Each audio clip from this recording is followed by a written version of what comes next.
గోవిందాయ నమః.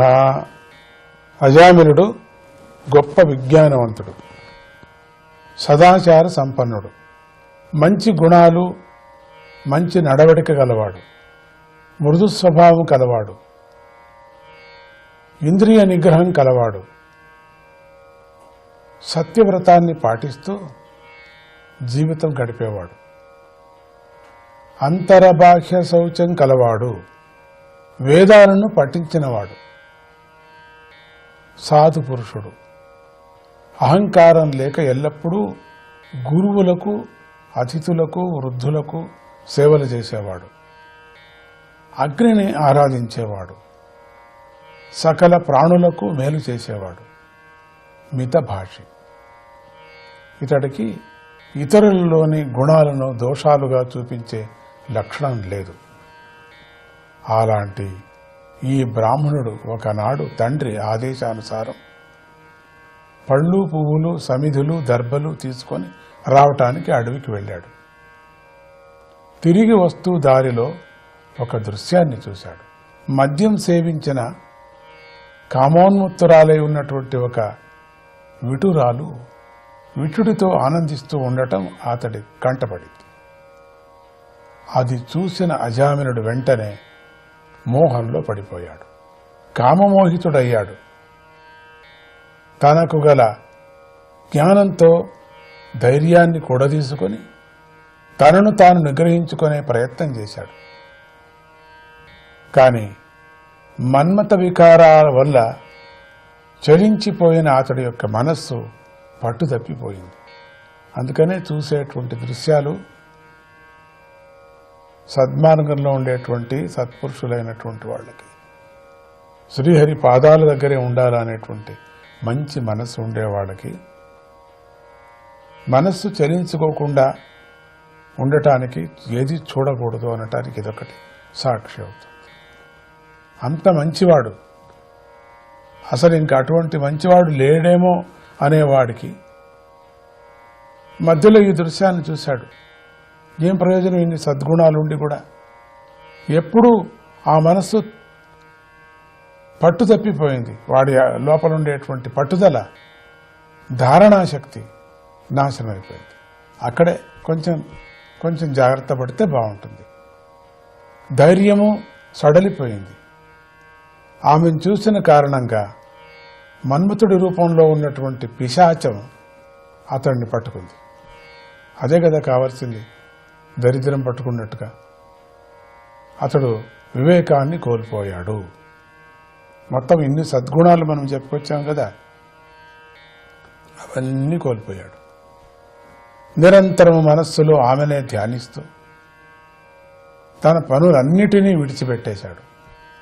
ఉత్తమమైన మంచి పనులన్నీ వదిలేశాడు. ఇక ఆమెనే ధ్యానం చేసుకోవటం, ఆమెనే సర్వస్వం, ఆమెను ప్రసన్నం చేసుకోవటమే తన పనిగా పెట్టుకున్నాడు. అజ్ఞానులైన పామరుల మనస్సుకు ఉల్లాసాన్ని కలిగించే రకరకాల భోగ్య వస్తువులను ఆమెకిచ్చి సంతోషం కలిగించసాగాడు. ఇలా ఇతడు క్రమక్రమంగా తన తండ్రి ఆస్తినంతా ఖర్చు పెట్టేశాడు. అజామినుడి భార్య మంచి కులంలో జన్మించినది, గుణవంతురాలు, సాధు స్వభావురాలు, యవనవతి. అజామినుడు కూడా మంచి వంశంలో పుట్టినవాడు, గుణవంతుడు అని తెలిసి ఆమె అతడిని వివాహం చేసుకున్నది. కానీ పాపాత్ముడైన అజామినుడు విటురాలి క్రీగంటి చూపులకు లొంగిపోయి త్వరలోనే తన భార్యను విడిచిపెట్టి ఆమెతోనే ఉండసాగాడు. ఆ విటురాలికి కూడా ఒక కుటుంబం ఉంది. అందుచేత ఈ భ్రష్టుడు ఆమెకు సంతోషం కలిగించటం కోసం న్యాయంగానో అన్యాయంగానో ఏదో ఒక విధంగా ధనాన్ని సంపాదించి ఆ కుటుంబాన్ని పోషిస్తూ ఉండేవాడు. ఇలా ఇతడు అంతఃకరణ శుద్ధి లేకుండా ఎంతో కాలం జీవించాడు. ఇక భ్రష్టుడై జీవితంలో తపదాగి చేయరాని పనులన్నీ చేస్తూ తల్లిదండ్రులను ధిక్కరించి, గురువులను ధిక్కరించి, చేయరాని పాపం చేస్తూ, వేదాలకి అవమానం చేస్తూ, పుట్టి ప్రయోజనం లేకోకుండా అట్లా అవుతూ వాడు పాపిష్ఠుడయ్యాడు. అటువంటి ఈ అజామినుడి యొక్క కుటుంబం, వంశం అంత పెద్ద వంశం. పూర్వంలో బాగా ఉండేవాడు. దీన్ని చూస్తూనే ఇట్లా తయారైపోయాడు. ఇతడు అనేక రకాల పాపాలు చేశాడే కానీ ఏనాడు వాటికి ఎలాంటి ప్రాయశ్చిత్తము చేసుకోలేదు. అసలు యోచన చేయలేదు కూడా. పైగా పాపం చేసి నేను చేయలేదని చెప్పి రెండవ అబద్ధం కూడా చెప్పేవాడు. కనుక మేము ఈ పాపాత్ముణ్ణి, ఈవిడ అంధకారుడైపోయాడు, ఈ అంధుణ్ణి మా దండధరుడైనటువంటి మా ప్రభువు యముడి దగ్గరకు తీసుకుపోతున్నాం. ఈ చీకట్లో ఉండిన వాడిని, అజ్ఞానంలో కొట్టుమిట్లాడుకొని చచ్చేవాడిని తీసుకుపోతున్నాం యముడి యొక్క ఆజ్ఞతో. అక్కడ తగిన శిక్షను అనుభవించటం వల్ల ఇతడు పవిత్రుడవుతాడు అని విష్ణుదూతలకు యమదూతలు చెప్పారు. ఇంతటితో 6వ స్కందంలోని 1వ అధ్యాయం సమాప్తమవుతున్నది. మనం 6వ స్కందం వచ్చాం కదా.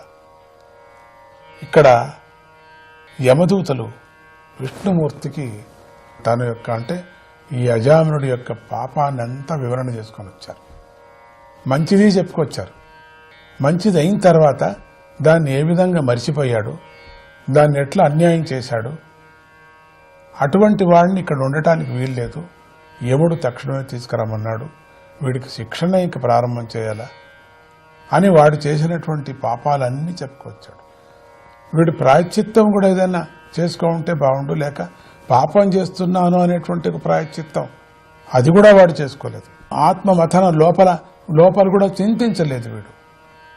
అటువంటి వాడిని మేము తొందరగా తీసుకుపోవాలా అని అన్నారు. గోవిందాయ నమః.